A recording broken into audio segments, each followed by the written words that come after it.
बोलो जयकारा बोल मेरे श्री गुरु महाराज की जय।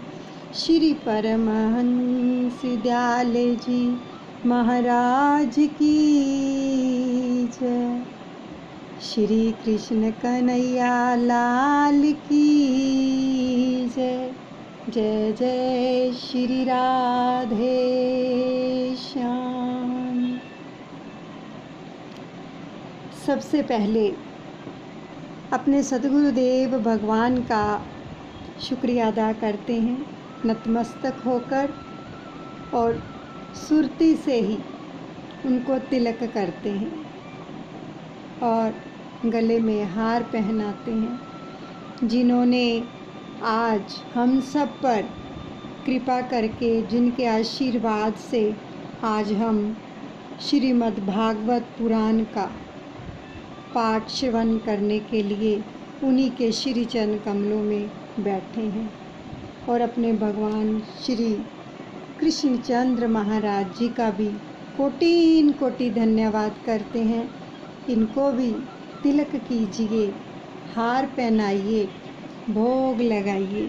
सतदेव भगवान जी की कृपा से हमारे ऊपर बहुत कृपा बरसा रहे हैं। सबसे पहले वंदन करते हैं एक ही पंक्ति के माध्यम से। करे जोड़े प्रथम प्रणाम करूं, श्री सत्य गुरु परम प्यारे को। करे जोड़े प्रथम प्रणाम करूं, श्री सत्य गुरु परम प्यारे को। श्री सतगुरु परम प्यारे को, मेरे प्यारे हारा वाले को। कर जोड़े प्रथम प्रणाम करूं, श्री सत्य गुरु परम प्यारे को। अपने सतगुरुदेव भगवान जी के श्री चरण कमलों में प्रणाम करते हैं और आशीष लेते हैं और उनसे प्रार्थना करते हैं कि प्रभु आप ही हृदय में विराजमान होकर इस सुंदर पाठ को कहिए, क्योंकि हमारे में तो इतनी शक्ति नहीं है जो गुणवाद गा सकें प्रभु के। आप ही सुनने वाले हैं और आप ही सुनाने वाले हैं, इसलिए अनुचित क्षमा कीजिए और आकर विराजमान हो जाएं। और श्री कृष्णचंद्र महाराज जी और राधा रानी के चरणों में भी प्रणाम करते हैं, जिनकी कृपा से आज ये श्रीमद् भागवत पुराण की कथा का रसपान करने को मिल रहा है। उनके चरणों में भी शत शत नमन करते हैं और आशीष लेते हैं कि कन्हैया आप ही विराजमान हो जाओ आकर और सबका कल्याण करो, सबकी शुभ मनोकामनाओं को पूरा कर दो। जो भी प्रेमी अपनी मनोकामना को लेके आपके श्री चरणों में बैठे हैं, उन सब के ऊपर कृपा करके सबका उद्धार कीजिए, कल्याण कीजिए।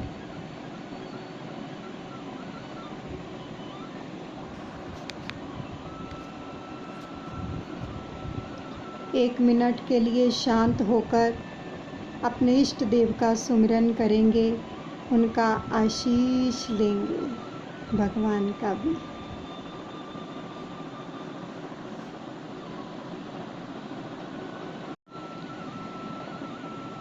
आशीष लेकर सभी देवी देवताओं का भी धन्यवाद करते हैं। नतमस्तक होकर जो वो भी प्रभु की कथा में शामिल हो, हम सबको आशीर्वाद प्रदान कर रहे हैं। कटोरी में जो जल रखा है अपनी अंजलि में ले लीजिए और प्रार्थना करेंगे। जिसकी जो भी मनोकामना है संकल्प लेके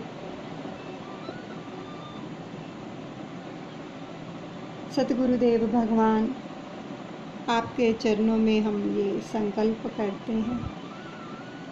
जिन्होंने भी पितरों के लिए पाठ करना है वो इसको श्रवण कर ये पाठ का फल अपने पितरों को अर्पण करते हैं। आप उनकी आत्मा को शांति दें, उनका उद्धार करें और उनका आशीर्वाद सभी के घर में परिवारों में बरसता रहे। सभी खुश रहें, स्वस्थ रहें, भक्ति करते रहें, सुख समृद्धि की बौछार हो सबके घरों में। आपका भी और पितरों का भी आशीर्वाद बना रहे। जल छोड़ दीजिए। और जिन्होंने प्रभु प्रेम के लिए ये पाठ श्रवण करना है वो अपने प्रभु से प्रेम की मांग करेंगे कि हे प्रभु, हे कन्हैया, जिस प्रकार गोपियों को अपना प्रेम बख्शा है हमें भी ऐसा प्रेम बख्श दीजिए ताकि हमारा भी चित्त आठों याम श्री चरणों में लगा रहे, नाम का सुमिरन करते रहें, अपने गुरुदेव का ध्यान करते रहें, भगवान के दर्शन करते रहें। ऐसी कृपा हम पर कर दीजिए कि जन्म हमारा सार्थक हो जाए, एक एक श्वास नाम की याद में बीते। तो जल छोड़ दीजिए। बाकी जो भी जिसकी जो भी मनोकामनाएं हैं घर परिवार के लिए, हर चीज़ के लिए, उन सबकी मनोकामनाओं को आप पूरा करें। आपका कोटि कोटि धन्यवाद। अब सबसे पहले हम भगवान के नाम का जाप करेंगे। शुरू करने से पहले उनका आवाहन करेंगे। हरे रामा रामा रामा हरे हरे, हरे कृष्णा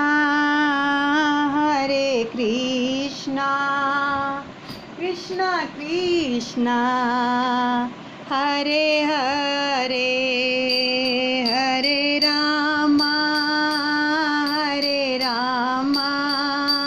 रामा रामा हरे हरे, हरे कृष्णा कृष्णा कृष्णा हरे हरे। एकाग्रचित होकर बैठेंगे, बड़े ही प्रेम से श्रवण करेंगे प्रभु के प्यारे सुंदर वचनों को। श्री कृष्ण कन्हैया लाल की जय। प्रथम स्कंद। आंखें बंद रहेंगी। हर श्वास श्वास के साथ सुमिरन करते रहिए और ये महसूस कर लीजिए कि हम अपने सतगुरुदेव भगवान श्री कृष्ण कन्हैया के श्री चरणों में उपस्थित हो इन सभी लीलाओं का रसपान कर रहे हैं। सत्कर्मों में अनेक विघ्न आते हैं। पहला स्कंद आरंभ होने जा रहा है। बड़े ध्यान से श्रवण कीजिए क्या फरमा रहे हैं प्रभु। सत्कर्मों में अनेक विघ्न आते हैं, उन सभी के निवारण के लिए मंगलाचरण की आवश्यकता है। कथा में बैठने से पहले भी मंगलाचरण करो। शास्त्र कहते हैं कि देवगण भी सत्कर्म में विक्षेप करते हैं। देवों को ईर्ष्या होती है कि नारायण का ध्यान यह क्या करेगा, ये भी अपने समान ही हो जाएगा। अतः देवों से भी प्रार्थना करनी आवश्यक है। हे देवों, हमारे सत्य कार्य में विक्षेप ना करना। सूर्य हमारा कल्याण करे, वरुण देव हम पर कृपा करें। श्री गणेश भगवान की भी जय। जिसका मंगल में आचरण है, उसका ध्यान करने से, उसे वंदन करने से, उसका स्मरण करने से मंगलाचरण होता है। जिसका आचरण मंगल है, उसका मनन और चिंतन करना ही मंगलाचरण है। ऐसे एक परमात्मा है, श्री कृष्ण का नाम और धाम मंगल है।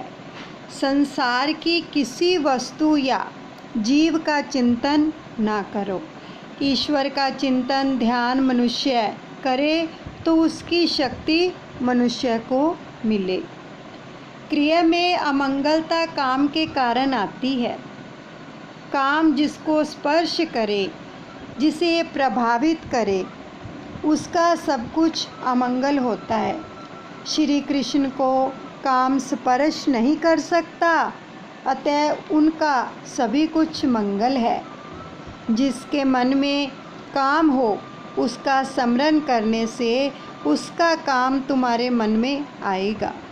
सकाम के चिंतन से अपने में सकामता आती है और निष्काम के चिंतन से मन निष्काम बनता है। शिव जी का सब कुछ अमंगल है, फिर भी उनका स्मरण मंगल में है, क्योंकि उन्होंने काम को जलाकर भस्मीभूत कर दिया है। मनुष्य जब तक सकाम है, तब तक उसका मंगल नहीं होता है। ईश्वर पूर्णतः निष्काम है, अतः उनका ध्यान करो, सुमिरन करो। परमात्मा बुद्धि से परे है। श्री कृष्ण का ध्यान करने वाला निष्काम बनता है। श्री कृष्ण का सतत ध्यान ना हो सके तो कोई आपत्ति नहीं है, किंतु जगत के स्त्री पुरुषों का ध्यान कभी ना करो। थोड़ा सा सोचने से ख्याल में ये सब बात आ जाएगी कि मन क्यों बिगड़ा हुआ है। संसार का चिंतन करने से मन विकृत होता है। प्रभु का चिंतन स्मरण करने से मन सुधरता है। जीव अमंगल है, प्रभु मंगल में है। मनुष्य की कामवृत्ति नष्ट हो जाए तो सब कुछ मंगल हो जाता है। जो काम के अधीन नहीं है, उसका सदा ही मंगल होता है। काम जिसे मार सके, पराजित कर सके, वह जीव, और काम को जो पराजित कर सके वह ईश्वर है। मनुष्य का अपना मंगल कार्य ही विघ्न करता होता है, किसी और का नहीं। प्रत्येक कार्य का आरंभ मंगलाचरण से करो। भगवत में 3 मंगलाचरण हैं। प्रथम स्कंद में व्यासदेव का और द्वितीय स्कंद में शुकदेव जी का और समाप्ति में सूत जी का। शैया में सोया हुआ मनुष्य आप अधिक करता है पाप। प्रभात के समय मंगलाचरण करो और मध्या में मंगलाचरण करो और रात को सोने से पहले भी मंगलाचरण करो। व्यास जी ने ध्यान करते हुए कहा कि एक ही स्वरूप का बार बार चिंतन करो। मन को प्रभु के स्वरूप में स्थिर करो। एक ही स्वरूप का बार बार चिंतन करने से मन शुद्ध होता है। परमात्मा के किसी भी स्वरूप को इष्ट मानकर उनका ध्यान करो। ध्यान का अर्थ है मानस दर्शन। राम कृष्ण शिव या किसी भी स्वरूप का ध्यान करो। सर्वश्रेष्ठ सत्य स्वरूप प्रभु का ध्यान करता हूँ, ऐसा श्री व्यास जी ने मंगलाचरण में कहा है। व्यास जी ऐसा आग्रह नहीं करते हैं कि एकमात्र श्री कृष्ण का ही ध्यान करो। वे किसी को भी विशिष्ट स्वरूप का आग्रह नहीं करते हैं। जो व्यक्ति जिस किसी स्वरूप के प्रति आस्थावान हो, उसका ही वह ध्यान धरे। ठाकुर जी के जिस रूप में हमें आनंद हो, वही रूप उत्तम है। एक ही स्वरूप के अनगिनत नाम हैं। सनातन धर्म के अनुसार देव अनेक होते हुए भी ईश्वर तो एक ही है। मंगलाचरण में किसी एक देव का नामोल्लेख नहीं है। ईश्वर एक ही है, केवल उनके नाम और स्वरूप अनेक हैं। वृषभानु की आज्ञा थी कि राधा के पास जाने का किसी भी पुरुष को अधिकार नहीं है। अतः साड़ी पहन के और चंद्रावली का श्रृंगार धारण करके कृष्ण जी राधा से मिलने जाते हैं। कृष्ण साड़ी पहनते हैं सो माता बनते हैं। ईश्वर के अनेक स्वरूप हैं, किंतु तत्व एक ही है। दीपक के आगे जिस किसी रंग का शीशा रखेंगे उसी रंग का प्रकाश दिखाई देगा। हर किसी देव का पूजन करो, किंतु ध्यान तो एक ईश्वर का ही करो। रुक्मणी की भक्ति अनन्य है, पूजन देवी का करती है, फिर भी ध्यान तो कृष्ण का ही करती है। वंदन हर किसी देव को करो, किंतु ध्यान तो किसी एक देव का ही करो। जिस किसी रूप में आस्था हो और रुचि हो उसी रूप का ध्यान करो। ध्यान, ध्याता और ध्येय में एकत्व होना आवश्यक है, और ऐसे एकत्व होने पर ही जो है परमानंद की प्राप्ति होती है। ध्यान के समय किसी और का चिंतन मत करो, किसी चेतन का ध्यान करो, जड़ का नहीं। ध्यान करना ही तो श्री कृष्ण का ध्यान करो। अनेक जन्मों से इस मन को भटकते रहने की आदत हो गई है। ध्यान में पहले तो संसार के विषय ही उभरते हैं, वे मन में ना आए।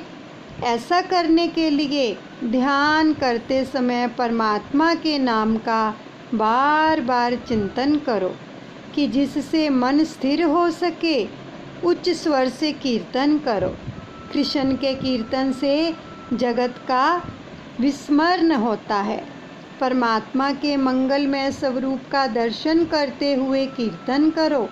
वाणी कीर्तन करे और आंखें दर्शन करें तो मन शुद्ध और पवित्र होगा। परमात्मा का ध्यान करने से मन शुद्ध होता है। दान या स्नान आदि से मन शुद्ध नहीं होता। संसार का चिंतन करते रहने से विकृत हुआ मन ईश्वर के सत्य चिंतन किए बिना शुद्ध नहीं होगा। इस शरीर जैसी मलिन वस्तु और कोई नहीं। इस मलिन शरीर से परमात्मा से मिलना नहीं हो सकता। इस शरीर का बीज अपवित्र है। ठाकुर जी को मन से मिलना है। बिना ध्यान के मनोमिलन नहीं हो सकता। आँख से भगवान का दर्शन और मन से सिमरन करोगे तो परमात्मा की शक्ति मिलेगी। ईश्वर का ध्यान करने से ईश्वर की शक्ति जीव को मिलती है। ध्यान करने से ईश्वर और जीव का मिलन होता है। बिना ध्यान के ब्रह्म संबंध नहीं हो सकता। ध्यान की परिपक्व दशा ही समाधि है। वेदांत में इसे जीवन मुक्ति माना गया है। समाधि दीर्घ समय तक रहने से ज्ञानियों को जीते जी मुक्ति का आनंद मिलता है।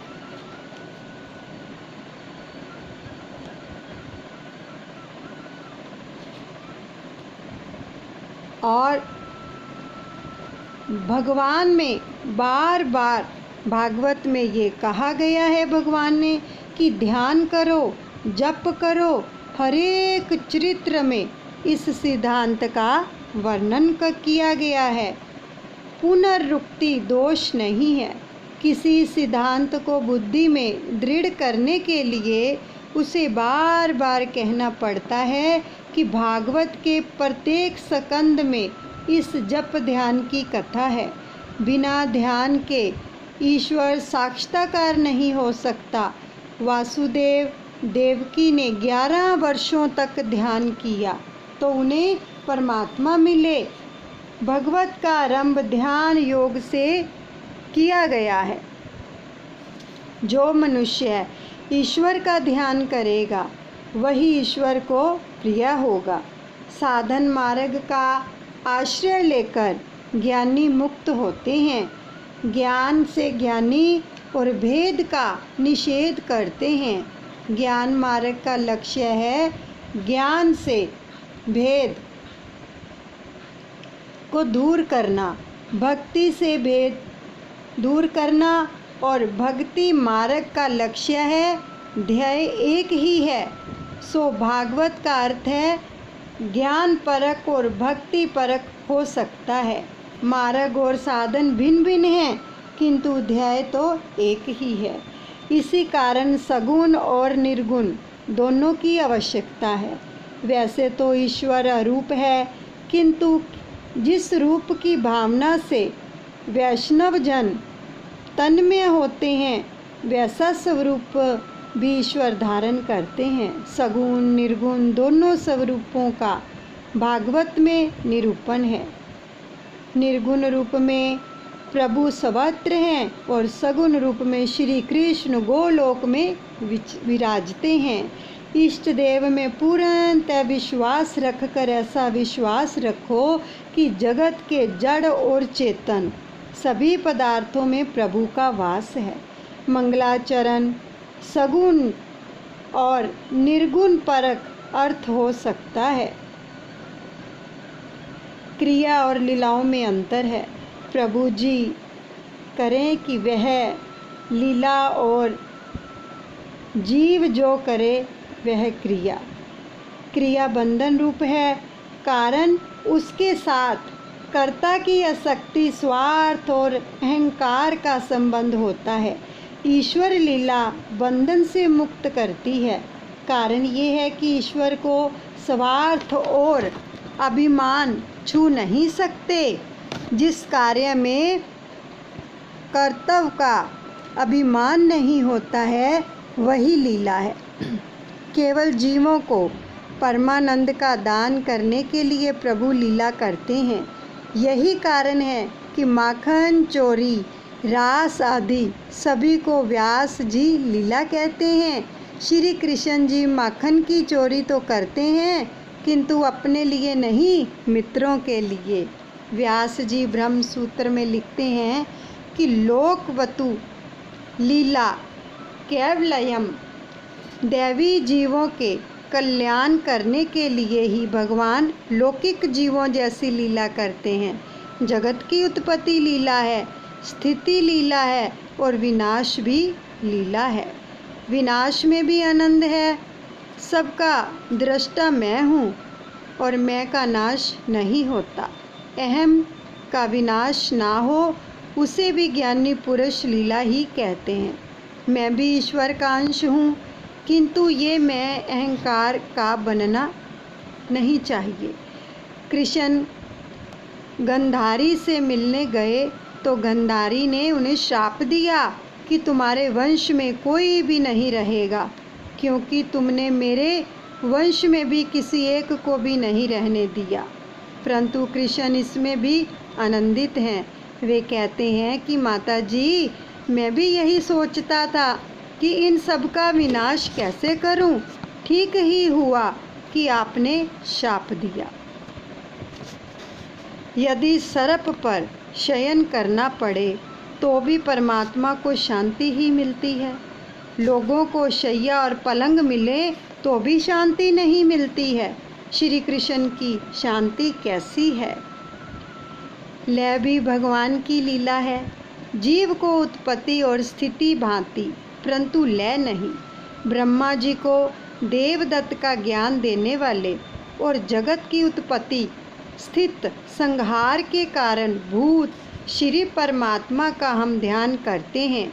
आदि कवि ब्रह्मा को जिस दिव्य ज्ञान का दान किया उसका वर्णन हम करते हैं। भगवान के ध्यान में तन्मयता ना होगी तो संसार का ध्यान होता रहेगा। उसे छोड़ने का प्रयत्न करो। ध्यान के प्रारंभ में दिखाई देगा। प्रत्येक साधक को ऐसा ही अनुभव होता है कि ईश्वर का ध्यान ना हो सके तो कुछ आपत्ति नहीं है, किंतु संसार का, नर नारी का, धन संपत्ति का ध्यान नहीं होना चाहिए। दर्शन करने के बाद भी ध्यान की आवश्यकता है। मंदिर के चौके पर बैठने की प्रथा का कारण भगवान का ध्यान है, संसारिक बातचीत नहीं। मंदिर में जिस स्वरूप का दर्शन किया हो उसी का ध्यान और चिंतन चौके पर बैठकर करें। आरंभ में व्यास जी ध्यान करने की आज्ञा देते हैं। सत्कर्म करते समय अनेक विघ्न उपस्थित होते हैं, जिनका नाश परमात्मा के ध्यान से होता है। बहुत सुंदर वचन आ रहे हैं, अपने हृदय में धारण कर लीजिए। मंगलाचरण में व्यास जी लिखते हैं कि सत्य स्वरूप परमात्मा का हम ध्यान करते हैं। सत्य स्वरूप परमात्मा का ध्यान करता हूँ, ऐसा श्री व्यास जी ने लिखा, क्योंकि यदि वे श्री कृष्ण का ही ध्यान करने की बात लिखते तो शिव भक्ति, दत्तात्रेय भगत, देवी भगत आदि ऐसे मानते कि भागवत तो श्री कृष्ण के भक्तों का ही ग्रंथ है। तो इसलिए व्यास जी ने किसी विशिष्ट रूप में से ध्यान का निर्देश नहीं दिया, केवल सत्य स्वरूप प्रभु का ध्यान धरने को ही कहा है। जिस किसी स्वरूप के प्रति आस्था हो उसी का वह ध्यान करें। संसार में विभिन्न लोगों की रुचि एक सी नहीं होती है। जैसे किसी का गुरु में ध्यान लगता है अपने, वो गुरु का ध्यान करेंगे। जो भी जिन्होंने अपना इष्ट देव धारण कर रखा है उसी प्रकार से वो अपने इष्ट देव को अपने हृदय में धारण करके उनका ध्यान करेंगे।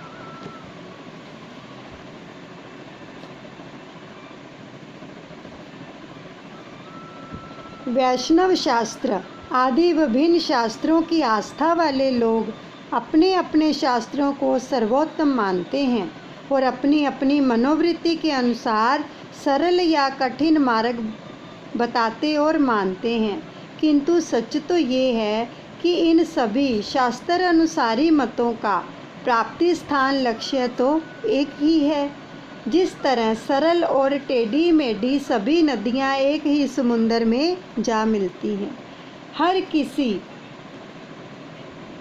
की रुचि और आस्था भिन्न भिन्न होने के कारण शिव, गणेश, रामचंद्र आदि विविध स्वरूपों को परमात्मा जो है धारण करते हैं।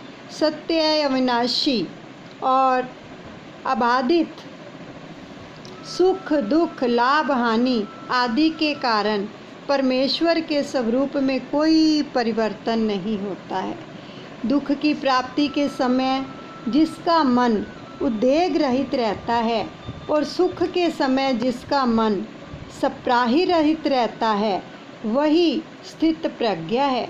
श्री कृष्ण ने अपने वचन के अनुसार ही जीवन जिया। श्री रामचंद्र जी को भी राज्याभिषेक और वनवास के समय एक सा ही आनंद था। श्री कृष्ण को 16,000 रानियों से सेवा पाते समय सुवर्ण की द्वारिका से और सर्वनाश के समय एक सा ही आनंद अनुभव हुआ था। श्री कृष्ण उद्धव से कहते हैं, उद्धव यह सब जगत मिथ्या है, केवल मैं ही एक सत्य हूँ। जगत असत्य है, परमात्मा जगत असत्य है और परमात्मा सत्य है। भूत, वर्तमान और भविष्य में जो एक ही स्वरूप धारण करे वही सत्य है। इसी से ही भगवान व्यास जी कहते हैं कि हम सत्य का ही ध्यान करते हैं, किसी और देव का नहीं। सो सत्य से ही स्नेह भाव रखो। यदि सुखी होना है तो सत्य स्वरूप परमात्मा से प्रेम करो। जगत असत्य है, दुनिया के पदार्थ दुखदाई हैं। व्यवहार में जगत सत्य सा ही लगता है, किंतु परमार्थ दृष्टि से, तात्विक दृष्टि से देखें तो जगत सत्य नहीं है। यही कारण है कि ज्ञानी पुरुष जगत का चिंतन नहीं करते और जगत अनित्य है ऐसा बार बार सोचते हैं। जिसे परमात्मा का अपरोक्ष ज्ञान होता है वे जगत का सम्मान नहीं करते। स्वप्न के टूट जाने के बाद जो ही स्वप्न मिथ्या लगता है, वैसे ही भगवान के साक्षात्कार के बाद जगत मिथ्या लगता है। मनुष्य सदा एक स्वरूप में नहीं रहता, ईश्वर का ही एक स्वरूप है। उस पर काम, क्रोध, लोभ आदि असर नहीं डाल सकते। वह स्वयं आनंद स्वरूप है। ईश्वर के बिना जो भी दिखाई देता है वह सब माया है, असत्य है और भास मात्र है। नकली रुपये से किसी को कोई मोह नहीं होता, उसी प्रकार इस असत्य नकली संसार से मोह ना करो। स्त्री पुरुष मिलन सुखद है, किंतु वियोग अति दुखद है। वियोग अवश्य भावी ऐसा समझकर इस जगत के जीवों से प्रेम ना करो। परमात्मा अविनाशी है, इसलिए उसी से प्रेम करो।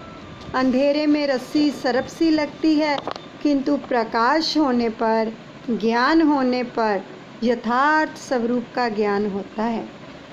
इस सर्प पुण्य जन्याय की दृष्टि से ही इस असत्य संसार को अज्ञानी मानव सत्य मानता है। जगत का भास ईश्वर के प्रति अज्ञान होने के कारण ही होता है। ईश्वर का ज्ञान ना होने से ही तुम्हें यह जगत सत्य लगता है। वैसे तो यह दृश्य जगत भ्रमक है, मिथ्या है, किंतु परमात्मा पर आधारित होने के कारण यह सत्य सा लगता है। परमात्मा सत्य है, इसलिए जगत असत्य होने पर भी सत्य सा ही लगता है। जगत का अधिष्ठान आधार ईश्वर है और ईश्वर सत्य है, सो जगत भी सत्य लगता है। यदि राजा नकली मोतियों का हार पहने, फिर भी उसकी प्रतिष्ठा के कारण जनता तो उस हार को असली मोतियों का ही मानेगी। गरीब व्यक्ति का सच्चे मोतियों का हार उसकी गरीबी के कारण नकली ही समझा जाएगा। इसी तरह यह जगत नकली मोतियों का हार है, जिसे परमात्मा ने अपने गले में पहन रखा है। जगत में रहते हुए भी उसे मिथ्या समझो। दृश्यमान जो वस्तु है नाशवान ही होती है। भगवत के प्रथम स्कंद में पहले अध्याय का दूसरा श्लोक, जो भागवत का प्रस्तावना रूप है। श्रीमद् भागवत में प्राणी मात्र पर दया करने वाले और मत्सर रहित सत्पुरुषों के एकमात्र आधार रूप ईश्वर, आराधन रूप निष्काम परम धर्म वर्णित किया गया है, जो परमार्थ रूप जानने योग्य, परम सुखदायी, आध्यात्मिक, आदि भौतिक तथा आदि दैविक ताप को हरने वाले उस परमात्मा रूप तत्व का भागवत में वर्णन किया गया है कि ऐसा निष्कपट धर्म भागवत का मुख्य विषय है। इसमें कोई कपट नहीं है। नारद जी ने वाल्मीकि जी से राम मंत्र का जप करने को कहा। नारद जी ने वाल्मीकि जी से राम मंत्र का जप करने को कहा, तो वाल्मीकि ने भूल से राम के बदले मरा कर दिया और मरा मरा जपने लगे। फिर भी उनको फल तो राम मंत्र के जाप का ही मिला। अतिशय पापी के मुख से आसानी से राम नाम नहीं निकलता है। भगवान का हृदय में प्रवेश होने पर पाप को बाहर निकलना पड़ता है। देखो कितने सुंदर वचन आते हैं। जैसे ही हम प्रभु का सिमरन करते हैं, हमारे हृदय के अंदर उनका नाम जाता है, तो पाप को तुरंत वहाँ से निकलना पड़ता है। इसीलिए कहते हैं पाप हृदय में समाये ही ना, उसके लिए हमें श्वास श्वास सिमरन करते रहना चाहिए। सो पाप भगवान का नाम नहीं लेने देता। तो सेवा का फल सेवा है। मुक्ति की भी आशा मत करो। भागवत का मुख्य विषय है निष्काम भक्ति। जहाँ भोग इच्छा है वहाँ भक्ति नहीं होती। भोग के लिए की गई भक्ति से भगवान प्रसन्न नहीं होते। भोग के लिए भक्ति करने वाले को संसार प्यारा है, भगवान नहीं। भगवान के लिए ही भक्ति करो। भक्ति का फल भगवान होना चाहिए, संसारिक सुख नहीं। जो ऐसा सोचते हैं कि भगवान मेरा काम कर दें या भगवान मेरे काम में आए, तो उसे वैष्णव नहीं कहा जा सकता। भगवान से कोई संतान मांगता है, कोई धन मांगता है। भगवान सोचते हैं कि मेरे लिए तो मंदिर में कोई आता ही नहीं है। सब अपना अपना मनोरथ मुझसे पूरा कराने के लिए ही आते हैं। सच्चा वैष्णव तो भगवान से कहेगा कि मैं तो अपनी ज्ञान इंद्रियों, कर्म इंद्रियों, मन आदि सब कुछ तुम्हारे चरणों में अर्पित करने के लिए आया हूँ। सच्चा वैष्णव भगत जो है उससे ना तो दर्शन मांगता है और ना ही मुक्ति मांगता है। वह यदि कुछ मांगेगा तो केवल इतना ही कि वह भगवान की सेवा ही और तन्मय सेवा में ही तन्मय रहे, यही मांगेगा। मांगने से प्रेम की धारा टूट जाती है। प्रेम का जो परमान है घटने लगता है। इसलिए प्रभु से कुछ भी मत मांगो। भगवान को अपना ऋणी बनाओ। श्री रामचंद्र जी ने राज्याभिषेक के समय प्रसंग पर सभी वानरों को भेंट दी, किंतु हनुमान जी को कुछ नहीं दिया। इस घटना से सीता जी को दुख हुआ। इस घटना से सीता जी को दुख हुआ। उन्होंने राम से कहा कि हनुमान को भी तो कुछ दीजिए। राम जी ने कहा कि उसे मैं क्या दूं? उसने तो मुझ पर कितने ही उपकार किए हैं और मुझे ऋणी बनाया है। श्री राम जी हनुमान जी से कहते हैं, प्रति उपकार करूं का तोरा, सन्मुख होए न सकत मन मोरा। कि शुद्ध प्रेम में लेने की भावना नहीं होती है, देने की होती है। मोह भोग की इच्छा करता है, जबकि प्रेम भोग देता है। प्रेम में मांग नहीं होती है। प्रेम में अपेक्षा का भाव जगा कि सच्चा प्रेम भागा ही समझे। भक्ति से मांगी हुई वस्तु मिलोगे तो जरूर, किंतु भगवान हाथ से निकल जाएंगे, भाग जाएंगे। नित्य देने वाला चला जाएगा। सकामी भक्ति जिन जिन देवताओं की पूजा करते हैं उन सभी देवताओं के द्वारा मैं इच्छित भोगों की पूर्ति करता हूँ। ये भगवान कह रहे हैं। जो भी प्राणी किसी भी देवता की भक्ति करते हैं अपनी अपनी इच्छा के अनुसार, मैं उनकी सारी इच्छाओं को पूर्ण करता हूँ। किंतु मेरी निष्काम भक्ति करने वाले भगत मुझे ही प्राप्त करते हैं। भगवान से धन मांगोगे तो धन तो मिलेगा, किंतु भगवान स्वयं नहीं मिलेंगे। और भगवान से जितना मांगोगे उतना ही वे देंगे, किंतु प्रेम कम हो जाएगा। व्यवहार में भी हम ये अनुभव करते हैं कि जब तक कुछ मांगा ना जाए तब तक ही दो मित्रों की मैत्री पूर्ण रहती है। गोपियाँ नयन दृष्टि भी कृष्ण को ही देती हैं और मन भी वे श्री कृष्ण से कुछ भी मांगने की अपेक्षा सर्व सब अर्पण ही करती हैं। भगवान से कुछ मांगोगे तो प्रेम खंडित होगा। हमेशा ऐसा ही मानिए कि प्रभु ने मुझे बहुत दिया है। कई लोग हर वर्ष डाकोर जी तीर्थ की यात्रा करते हैं। वे रणछोड़ जी से कहते हैं कि मैं 6 वर्षों से आपके दर्शन करने आता रहता हूँ, फिर भी मुझे पुत्र नहीं मिला। तो भगवान उसे पुत्र तो देते हैं, किंतु साथ साथ कहते हैं कि अब मेरा और तुम्हारा संबंध टूट चुका है। तो डाकोर जी अपेक्षा से कुछ कम तो दें तो मानिए कि वे तो परिपूर्ण हैं, किंतु मेरी पात्रता अधूरी होने से ही मुझे कम मिला है। निष्काम भक्ति उत्तम है। वैष्णव मुक्ति को भी अपेक्षा नहीं करता। हरि के जन तो मुक्ति भी नहीं मांगते। मुक्ति की अपेक्षा से भक्ति में अलौकिक आनंद है।